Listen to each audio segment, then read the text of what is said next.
세계정세부에 다시 오신 것을 환영합니다. 저는 전재현입니다. 시청자 여러분, 로이터가 10월 11일에 보도한 바에 따르면 중국은 유엔에서 대만 문제를 두고 일본과 공방을 벌이며 스스로 자위하겠다고 밝혔습니다. 같은 시점에 재팬투데이에 따르면 중국의 외교부장 왕이는 중국이 일본 내 우익 세력이 역사의 수레바퀴를 거꾸로 돌리는 것을 결코 허용하지 않을 것이며 외부 세력이 중국의 대만 지역에 손대는 것도 허용하지 않을 것이라고 천명했습니다. 한국식으로 한마디 보태면 말은 거칠고 표정은 엄숙한데 정작 논리는 러시아의 우크라이나 침공을 합리화하던 구식 선전과 닮았습니다. 두 사건은 중국이 너무도 익숙한 전술을 구사하고 있음을 보여줍니다. 먼저 압박을 가하고 곧바로 피해자 역할을 자처하는 방식입니다. 베이징은 항공기와 군함을 대만 주변에 상시적으로 보내고 센카쿠 인근을 순찰합니다. 그런 와중에 일본의 총리 다카이치 사네가 대만 유사 사태는 일본에게 생존의 문제라고 한마디 했을 뿐인데 그것도 일본으로서는 지극히 상식적인 인식인데 중국은 곧장 도발자를 피해자로 바꾸는 연출을 시도합니다. 유엔에 공문을 보내 안토니우 구테흐스 사무총장에게 일본이 유엔 헌장을 위반하고 군국주의를 부활시키고 있다고 호소하며 일본이 대만에 개입하면 그건 침략이고 중국은 끝까지 자위할 것이라고 경고했습니다. 동시에 왕위의 강경 발언이 이어졌습니다. 요컨대 중국은 일본의 합법적 방어 발언을 새 세기의 전쟁 범죄로 둔갑시키려 하고 다카이치 총리에게 군국주의 후계자라는 딱지를 붙여 국내 여론을 자극하고 국제사회에 최대한 압박을 가하려는 것입니다. 러시아가 우크라이나 전쟁을 남 탓으로 돌리는 기술과 판박이인데 결과는 늘 그렇듯 선전만 커지고 설득은 작습니다. 이런 장면은 처음이 아닙니다. 필리핀, 호주, 인도, 캐나다도 같은 수법을 당했습니다. 힘으로 먼저 눌러놓고는 울먹이며 유엔에 달려가 상대를 도발자로 몰아쓰는 패턴입니다. 전형적인 내러티브 바꾸기인데 전쟁을 먼저 일으켜놓고 평화를 먼저 말하는 누군가의 외교 버전이 떠오릅니다. 목표는 둘입니다. 국내적으로는 민족주의를 달고 침체된 경제와 실업에서 시선을 돌리고 대외적으로는 일본을 고립시켜 도쿄를 주저하게 만들며 국제 여론을 갈라놓고 동시에 미국에 경고 메시지를 보내는 것입니다. 그러나 이번에는 상대를 잘못 골랐습니다. 다카이치 총리는 물러서는 스타일이 아니고 오늘의 일본은 20년 전의 일본이 아닙니다. 러시아가 우크라이나에서 보여준 무리수처럼 거친 압박은 오히려 상대를 결속시키는 윤활유가 되곤 합니다. 기시다 전 총리 시절부터 일본은 2022년 국가안보 전략을 통과시키며 중국을 사상 최대의 전략적 도전으로 규정했습니다. 이어 향후 5년 동안 국방 예산을 거의 2배로 확대해 국내 총생산의 2% 수준을 목표로 했습니다. 동시에 반격 능력을 도입하고 장거리 미사일 전력과 도서 방어를 강화했으며 미국과 영국, 호주, 인도와의 연대를 다졌습니다. 다카이치 정부 들어 이 노선은 약화되기는커녕 더 단단하고 선명해졌습니다. 불의의 침공 앞에서 뒤늦게 정신 차린 유럽의 학습 효과를 일본은 미리 체화한 셈입니다. 최근 수년간 여론조사는 일본 국민의 대중인식이 매우 낮으며 중국과 북한을 최상위 안보 위협으로 보고 국방지출 증액과 심지어 공격 능력 보유도 지지한다는 점을 보여줍니다. 10년에서 15년 전과 비교해 큰 변화입니다. 다시 말해 군국주의 라벨 붙이기 전술은 예전엔 도쿄를 주눅들게 했을지 몰라도 지금은 효력이 급감했습니다. 집 안을 불지르며 남 탓하는 전쟁의 논리가 일본 사회에서는 더 이상 통하지 않습니다. 며칠 사이의 전개를 보면 일본은 침착하게 중국의 주장을 전면 부인하며 기존 입장을 재확인했습니다. 중국이 동시에 경제와 사회 분야에서 보복을 시사하며 여행 경보를 내고 유학생을 말리고 문화 행사를 취소하는 식으로 압박할수록 오히려 일본 내 반중 정서는 강화되고 다카이치의 강경 노선 지지도는 높아질 가능성이 큽니다. 미국과 유럽, 여러 아시아 국가도 비슷한 압박을 겪어본 터라 일본에 더 공감할 것입니다. 도쿄에 손을 떼게 하려던 외교 공세가 오히려 더 강경해져야 한다는 명분을 보태는 형국입니다. 러시아가 전쟁을 오래 끌수록 서방의 결속이 더 단단해졌던 장면이 여기서 반복됩니다. 결국 베이징이 말하는 역사의 수레바퀴를 거꾸로 돌리려는 시도는 그 수레바퀴에 스스로 치일 수 있습니다. 과격한 행동은 일본과 주변국을 더 끌어모으고 무장 강화와 연대를 촉진합니다. 이를 확인하려면 G20에서의 일본 총리의 행보를 보면 됩니다. 일본은 G20을 자국의 외교 무대로 주도적으로 활용했습니다. 다카이치 총리는 회의에 앞서 남아프리카의 비즈니스데이에 기고해 일본과 아프리카가 함께 미래를 공동 창조하겠다고 밝히며 아프리카 개발을 위한 도쿄 국제회의 티켓구를 직접 연결했습니다. 일본은 단순한 손님이 아니라 장기 파트너의 역할을 자임했습니다. 회의장에서 일본은 자유무역, 세계무역기구 개혁, 규범 기반 경제질서, 자유롭고 개방된 인도태평양, 광물과 에너지 공급망을 거듭 강조했고 재난 대응과 감염병, 기후변화에서도 최전선 국가임을 강조했습니다. 회의장 밖에서는 인도와 영국, 독일, 프랑스 등 중국과 각기 현안을 지닌 주요 경제권과 연쇄회담을 열어 국방과 인공지능, 반도체, 전략 광물, 기술 협력을 논의했습니다. 일본은 선의의 친구 동맹을 넓히도해 상호 협력의 자세를 취했습니다.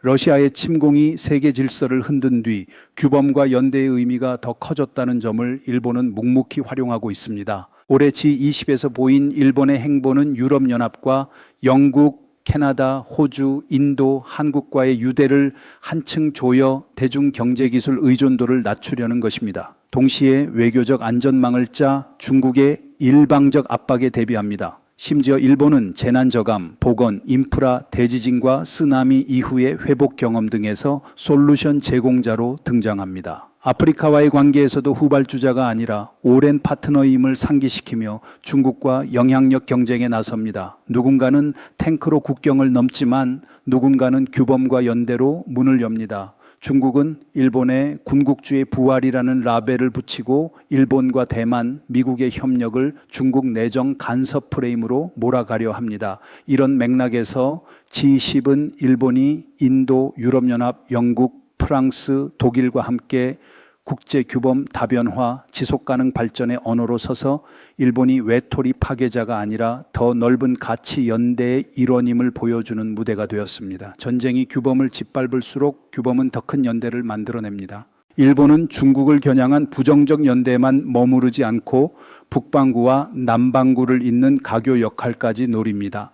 중국이 G20에서 글로벌 사우스의 대표 이미지를 독점하지 못하도록 하겠다는 의지입니다. 11월 23일자로 자민당의 전직 국회의원 나옴이 톡화시키는 X에 글을 올려 200만에 가까운 조회를 얻었습니다. 그녀는 중국 관영 매체가 오키나와는 일본 영토가 아니라고 전했고 자신이 재임 중 중국을 방문했을 때 중국 측 인사가 오키나와는 일본에 잠시 빌려준 것일 뿐이라고 말했다고 회고했습니다. 센카쿠만이 아니라 오키나와 전체를 되찾겠다는 발언이었습니다. 이번에 중국이 다카이치 총리를 향해 분노를 퍼붓는 모습을 보면 군사력의 뒤를 업고 대만과 오키나와에서 패권을 확장하려 한다는 사실이 누구에게나 분명해졌다고 했습니다. 최근 중국은 압도적 힘으로 부당한 요구를 늘어놓고 매우 미숙하고 오만하게 행동해 왔으니 총리는 G20에서 굳이 만남을 강요당할 필요가 없으며 단호함만이 일본의 주권과 명예를 지키는 길이라고 했습니다. 러시아가 전장을 외교 무대로 끌어와도 정당성이 늘지 않듯 중국의 과잉 압박도 정당성을 낳지는 못합니다. G20에서 다카이치 총리가 보인 행보는 고개 숙이는 외교가 아니라 일본인으로서의 소신과 기계를 드러낸 것이었습니다. 중일 갈등은 단순한 역사 문제만이 아니라 지정학적 야심의 충돌입니다. 중국은 지리적 봉쇄를 뚫고 태평양으로 나가려 하며 그 출발점이 바로 중국 동쪽의 섬 사슬입니다. 오키나와에서 대만, 필리핀과 동남아로 이어지는 그 일련의 섬들입니다. 더 중요하게는 중국이 서태평양의 패권이 되려 한다는 점입니다. 센카쿠는 중국이 갸오위다오라 부르는 곳으로 면적이 7제곱킬로미터 남짓한 작은 섬들이고 대만에서 북동쪽으로 170km 거리에 있습니다. 현재 일본이 시료 지배하고 있으며 중국과 대만이 1971년부터 영유권을 주장해 왔습니다. 이곳은 중일 관계의 가장 뜨거운 도화선입니다. 2012년 이후 중국 선박의 센카쿠 영하에 12해리 진입이 수백 차례 발생했습니다. 중국은 나아가 오키나와를 포함한 류큐 전체에 시선을 돌리고 있는데 공개적으로 말하지 않을 뿐 암시가 반복됩니다. 러시아가 우크라이나의 역사를 선택적으로 인용하듯 중국도 지도를 선택적으로 펼칩니다. 2013년부터 중국 관영 매체와 일부 학자들은 오키나와가 정말 일본 영토인가라는 질문을 제기하기 시작했습니다. 그들은 류큐가 1429년부터 1879년까지 존속한 독립왕국이었고 1879년 일본의 병합은 군국주의 팽창이었다고 주장합니다. 제2차 세계대전 뒤 미국이 일본에 반환한 것 역시 불법이라고 말합니다. 2025년 11월에는 중국 관영 매체가 오키나와는 일본 땅이 아니라고 공식적으로 보도했습니다. 그 근거로 내세우는 것은 명청 시기의 책봉과 조공, 류큐가 중국에 사절단을 보내고 교역했다는 사실입니다. 그러나 메이지기에 일본이 류큐 왕국을 폐지해 오키나와현을 설치했습니다. 일본 내 다수 학자도 이를 내적 식민주의의 일종으로 평가하지만 그렇다고 해서 중국의 영유권이 자동으로 생기는 것은 아닙니다. 조공이 영토 주권을 뜻하지 않는다는 것은 한반도와 베트남, 태국의 역사만 봐도 분명합니다. 러시아가 키이우의 옛 지도를 붙잡고 현재를 재단하는 오류와 같습니다. 국제학계는 조공 관계를 근거로 현대의 영유권을 주장하는 건 위험하며 국제법에도 맞지 않는다고 지적합니다. 일본과 미국, 오키나와 연구자 다수는 1879년에 류큐 병합을 제국적 압박으로 보지만 설령 논란이 있다 해도 자기결정권을 주장할 주체는 류큐와 오키나와 주민이지 중국이 아닙니다. 청나라는 청일전쟁 1894년과 1895년 이후 사실상 관련 요구를 포기했습니다. 따라서 병합이 불법이었다고 치더라도 최대한의 결론은 주민의 자기결정 논의이지 중국의 영토 회수 권한이 아닙니다. 전쟁이 역사와 법을 비틀면 결국 역사가 법을 바로잡습니다. 제2차 세계대전 이후 샌프란시스코 평화조약은 일본이 대만과 한반도, 쿠릴 등 여러 지역을 포기하도록 했지만 류큐는 포기 대상에 넣지 않았습니다. 일본은 류큐와 오키나와의 행정관리를 미국에 넘겼으나 주권은 유지했습니다. 1971년 미일협정은 행정권을 일본에 환원해 일본 영토임을 재확인했습니다. 미국은 줄곧 오키나와를 일본 영토로 보았고 샌프란시스코 조약 이후 임시로 관리했을 뿐이라는 입장입니다. 중화인민공화국은 이 조약에 참여하지 않았고 당시 참가자는 중화민국, 즉 오늘의 대만이었습니다.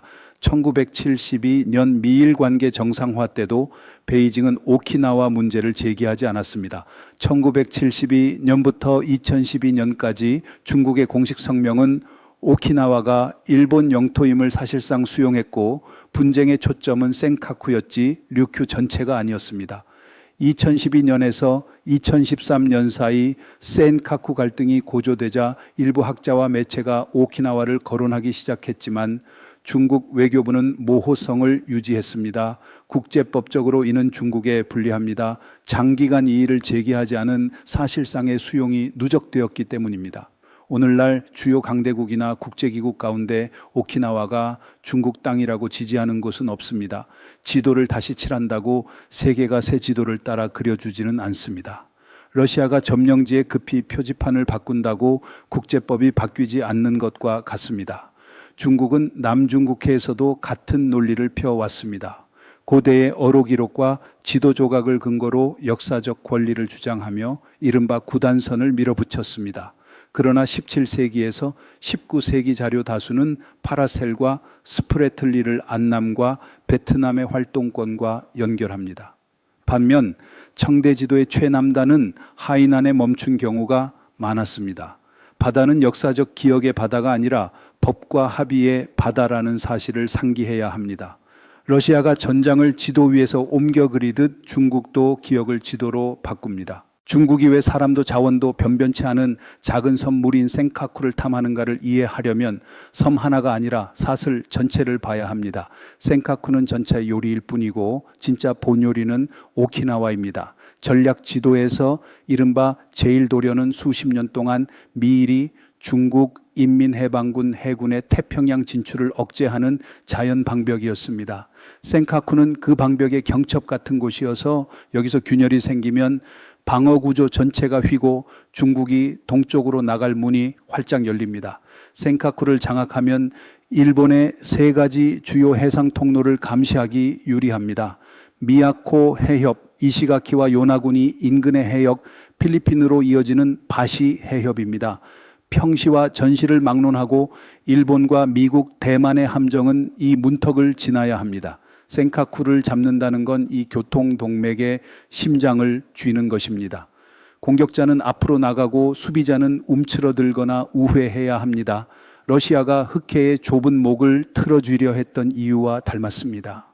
군사적으로는 작은 섬 하나도 레이더 기지, 대잠 센서, 헬리패드, 무인기 보급 거점, 기동형 미사일 발사대를 두기에 충분합니다.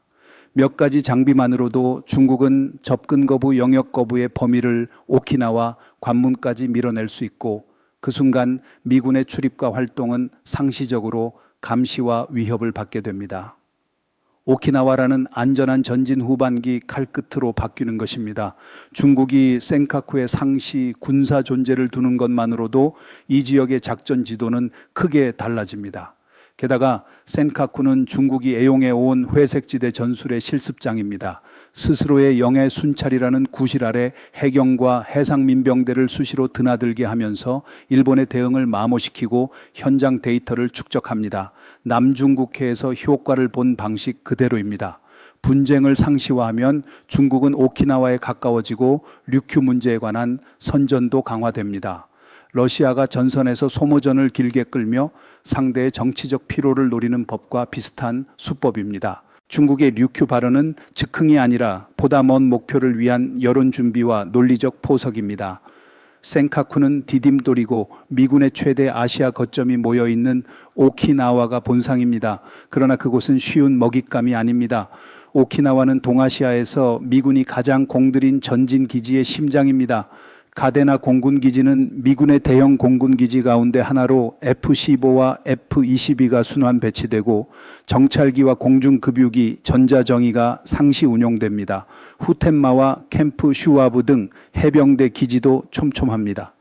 대만 유사부터 한반도, 남중국해까지 모든 시나리오에 맞춘 신속 대응 전력이 있습니다. 일본 자위대도 이시가키와 미야코, 요나구니 등 주변 섬에 대한 미사일과 방공, 레이더를 늘렸습니다. 베이징의 눈엣 가시지만 억지로 뽑을 수 있는 가시는 아닙니다. 지금 오키나와를 정면으로 건드리는 건 미국과의 전면전 문을 두드리는 일이지 일본과의 이슈가 아닙니다.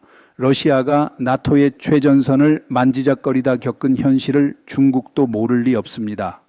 따라서 중국의 현실적인 목표는 오키나와를 점령하는 것이 아니라 미일의 요새라는 역할을 약화시키는 것입니다. 점령 없이도 정치를 흔들어 기지 유지가 어렵게 만들 수 있습니다. 지역 여론의 반대, 토지 갈등, 사고와 범죄, 오키나와가 일본에 착취당하고 있다는 선전, 미군 기지의 부담을 강조하며 자기 결정을 부추기는 방식입니다. 중국의 반복적 괴롭힘과 소음이 커질수록 주민의 피로는 쌓이고 일본 정치인은 어쩔 수 없이 양보를 택할 수 있습니다. 병력 감축과 활동 제한이 이어지면 오키나와의 억지력은 깎입니다. 깃발은 여전히 일본 국기라도 실질은 약해지는 것입니다. 포탄 한 발 없이 요새를 무디게 하는 비대칭 방식, 러시아가 에너지와 정보전으로 유럽의 의지를 갉아먹으려 했던 방식이 여기서 변주됩니다. 오키나와가 미일의 가장 날카로운 창끝이 아니게 되는 순간 중국의 태평양 진출은 현실이 됩니다. 그러나 미국은 진주만에서 혹독한 교훈을 얻었습니다. 중국이 태평양으로 밀고 나오거나 어느 경쟁자든 이 방어선을 뚫는다면 미 서부의 안보는 심각한 위협을 받습니다. 두 번째 진주만은 허용되지 않습니다. 베이징의 도박은 역량을 넘어선 야심입니다. 워싱턴은 이 지역을 생명선처럼 지킬 것입니다. 러시아의 전쟁이 서방의 결속을 강화했듯 중국의 압박도 역으로 미일의 결속을 단단하게 합니다. 이상으로 오늘 세계정세해부를 마칩니다. 세계정세해부는 언제나 여러분의 댓글을 기다립니다. 시청해 주셔서 감사합니다. 다음 시간에 다시 뵙겠습니다.